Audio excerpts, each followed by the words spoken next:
अगर किसी संख्या को पहले x% बढ़ाया जाए, या x%, यहां लिख रहा हूं मैं चेंज, चेंज पॉजिटिव भी हो सकता है नेगेटिव, अगर बढ़ाते हो तो प्लस, घटाते हो माइनस। अगर किसी संख्या में पहले x% चेंज किया जाए फिर y% चेंज किया जाए तो उस संख्या में जो कुल परसेंटेज चेंज आएगा वो आएगा x plus Y plus X Y बटे 100%। अगर किसी संख्या को पहले x% चेंज किया जाए फिर y% चेंज किया जाए तो उस संख्या में जो कुल परसेंटेज चेंज आएगा वो x plus Y plus X Y बटे 100। पहले x बढ़ा दो फिर y बढ़ा दो तो कुल कितनी बढ़ जाएगी percentage, x plus Y plus X Y बटे 100 फॉर्मूला। बहुत सारे एग्जांपल है मेरे भाई, ये देखिए बच्चे। जैसे हमने एक संख्या को पहले 14% बढ़ाया, फिर जो नई संख्या आई उसको 9% बढ़ाया, पहले 14% इंक्रीज किया, प्लस मतलब बढ़ा रहे, माइनस मतलब घटा रहे, पहले 14% बढ़ाया फिर 9% बढ़ाया, तो उस संख्या में कुल कितने परसेंट की वृद्धि होगी?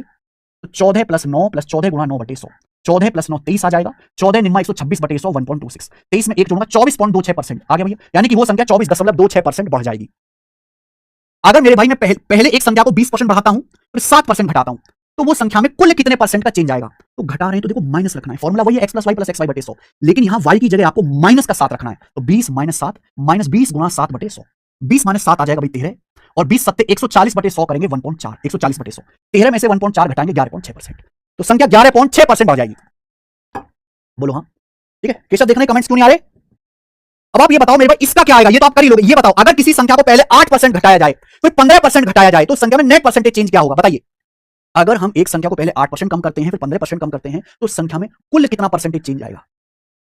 कम का मतलब माइनस, पहले 8% घटाया फिर 15% घटाया, नेट चेंज। अगर आप यहां रेशियो करने लगेंगे तो बहुत लेंदी, बहुत ज्यादा कैलकुलेशन हो जाएगी। बताइए -8 और -15 का सबसे, आप कुछ मत करो, यही फॉर्मूला है। इसी फॉर्मूले में x की जगह -8 रख लो और y की जगह आप -15 रख लो, तो -8 -15 प्लस -8 गुणा -15 बटे 100, यही आएगा। आप बोलोगे यस सर बिल्कुल सही, यही आएगा। ठीक है जी।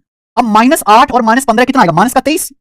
ध्यान ये रखना कि जब माइनस की माइनस में गुणा होगी, माइनस की माइनस में तो प्लस हो जाएगा, माइनस की माइनस में गुणा करेंगे तो प्लस हो जाएगा। तो 15 8 120, 120 को 100 से भाग देंगे 1.2, तो -23 में 1.2 ऐड करेंगे तो क्या आएगा बच्चे? माइनस का 21.8, तो -21.8% आएगा।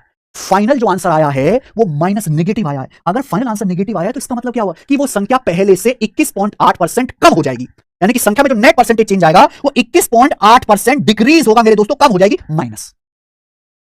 समझ में आ गई बात? आप बोलोगे यस सर समझ में आ गई। ठीक है, तो आप इस फॉर्मूले से कोई भी निकाल सकते हो मेरे दोस्तों। अब एक बात बताओ, x% और -x% का नेट परसेंटेज चेंज क्या होगा? अगर हम किसी संख्या को पहले x% बढ़ाएं फिर x% घटाएं, यानी कि सेम परसेंट से एक बार बढ़ाते हैं फिर उतनी परसेंट से दोबारा घटा लेते हैं, तो नेट परसेंटेज चेंज क्या होगा? तो बेटा इसको याद कर लीजिए, हमेशा x स्क्वायर बटे 100% डिक्रीज आएगा। x और -x का फॉर्मूला x माइनस x गुणा x बटे 100 ये आएगा। तो ये x से x आपका कट गया तो क्या आएगा? -x स्क्वायर बटे 100%, यानी कि संख्या x स्क्वायर बटे 100% घट जाएगी। संख्या पहले से x स्क्वायर बटे 100% घट जाएगी मेरे भाई। समझ में आया? ये फॉर्मूला है, ये फॉर्मूला भी आपको याद करना है, ये फॉर्मूला है, इसको याद कर लीजिए मेरे दोस्तों।